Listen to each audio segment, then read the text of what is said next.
So the season ends in possibly the most Newcastle United way possible. They lost here 1-0 to Everton in what was a really drab, poor performance really, but still qualified for the Champions League by virtue of Aston Villa's defeat at Old Trafford. I think there's going to be a lot more to come from this week from me, but the point I really want to make in the quick video from St James's Park, it's quite late here because everything sort of got taken out of timings wise because the players' families were on the pitch and everything's been a bit pushed back a bit, so I might not be able to be as long as I would like here. But the big things I want to say about this game are, first of all, Newcastle United were really poor. Setup was wrong. The formation, I said in the video last week about the formation, I didn't think it was right to go with 3 at the back. I think they showed why, because there was no ability to keep on hold the ball, and whenever Everton broke into space, they did so really effectively because Bruno and Tonali were outnumbered in midfield.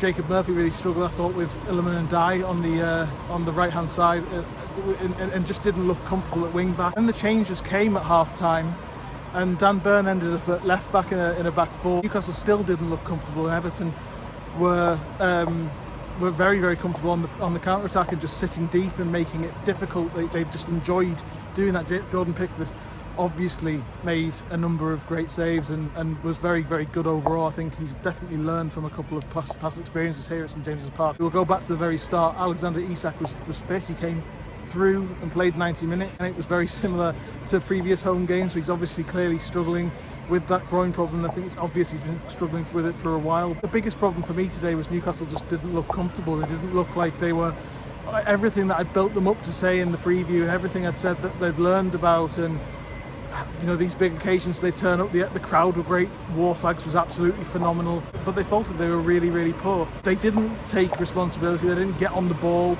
Tactically I thought they were wrong as well, and then half time the changes, they were wrong.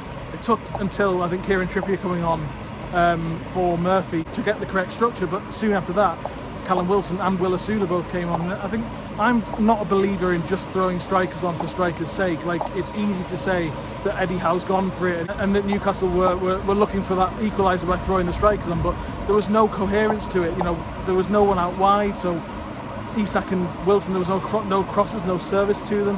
Asula coming on didn't help that at all as well. So there's lots to talk about, I think, really in a negative sense. So let's just talk about the big thing that is Newcastle United have re-qualified for the Champions League. The scenes at the end were absolutely brilliant.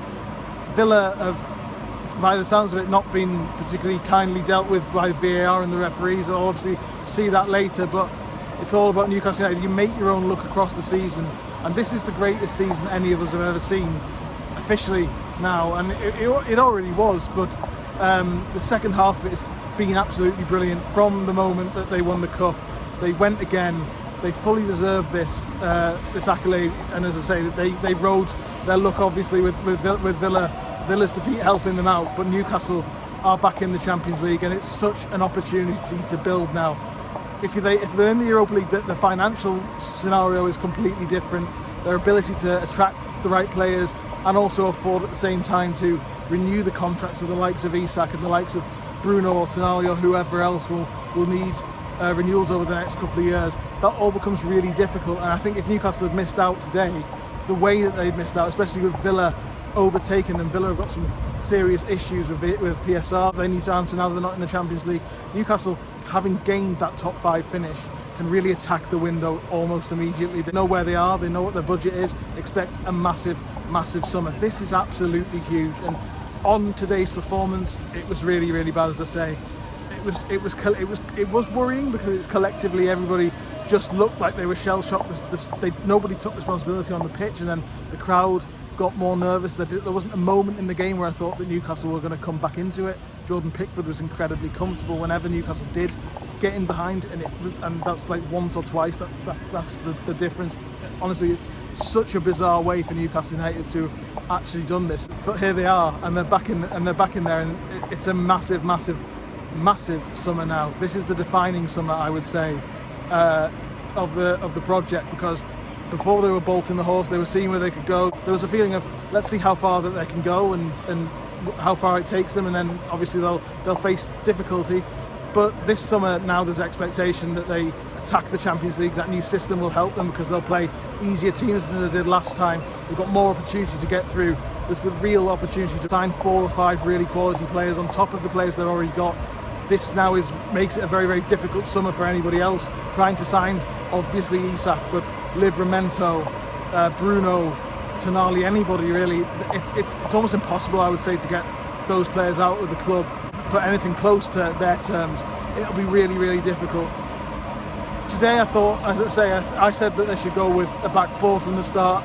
As soon as Fabian Schär got booked for a foul that was clearly Jacob Murphy's fault for losing the ball in the midfield, he showed him, I don't know if you saw his reaction to that booking, and he really had a go at Murphy, and Murphy was out of his depth today in that position. He's got a very simple instruction of get to the byline, cross it for Isak. He's very effective. Today he had to do a lot of things on his plate, and he didn't do them very well. I thought he was poor. But as I say, I'm rambling because it's such a strange video to record this, because one half of the game, what we saw was really poor. Everything was awful. But on the other hand, Newcastle have done their job. They've got into the Champions League, and this is officially the greatest season anybody has ever seen. And the city is going to be bouncing tonight. Everybody's going to be in a fantastic mood. It's get stuck into the summer now. There's no inhibitions. There's plenty of opportunity to spend big money, and this could be the greatest defeat of Newcastle United's modern history, I think, in a strange way.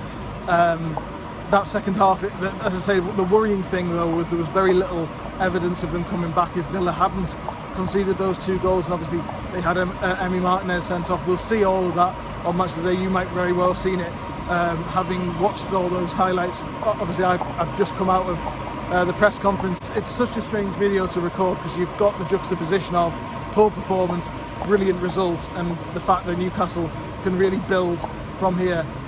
Let me know in the comment section what you thought of the performance, but as I say, I think there was evidence that they should have changed the system and gone with a different approach, but who cares? Newcastle are in the Champions League. This is the start of something much bigger, and yeah, onwards and upwards. I was really, really unhappy with the performance with the system. The reaction of Eddie Howe I thought was really poor in the second half with his changes. I mean, Willett coming on didn't have an impact. I would have brought Miley on to have that little bit of extra midfield control, and then Kieran Trippier should have come on earlier, or Emil Kraft to go forward at the back. That didn't happen. Burn at left back didn't work, just to keep those 3 centre halves on the pitch.